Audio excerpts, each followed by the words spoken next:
Hermain Cain is the latest in a long line of prominent U.S. politicians to face repeated accusations of sexual harassment.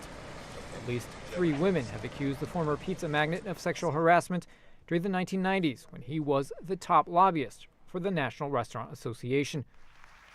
Former Democratic U.S. President and Arkansas Governor Bill Clinton was for years the focus of a sexual harassment lawsuit by former Arkansas state employee Paula Jones.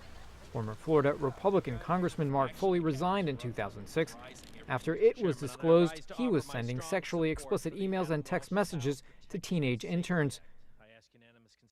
At the National Women's Law Center in Washington, Fatima Ghostgrave says it is very important for voters to get clear records on politicians and any sexual harassment.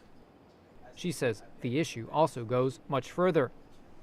I'm interested in knowing what the reaction is to harassment, what employers are saying that they think they should be doing about harassment, what policymakers are saying they think they should do about it. I don't think that that's where a lot of the conversation has been, unfortunately. Graves points to the hearings 20 years ago involving then Supreme Court nominee, now Justice Clarence Thomas, who faced accusations of sexual harassment in the workplace from Anita Hill. The hearings were immediately followed by nearly double the amount of usual sexual harassment charges and new laws against workplace discrimination. But advocates say these laws do not go far enough.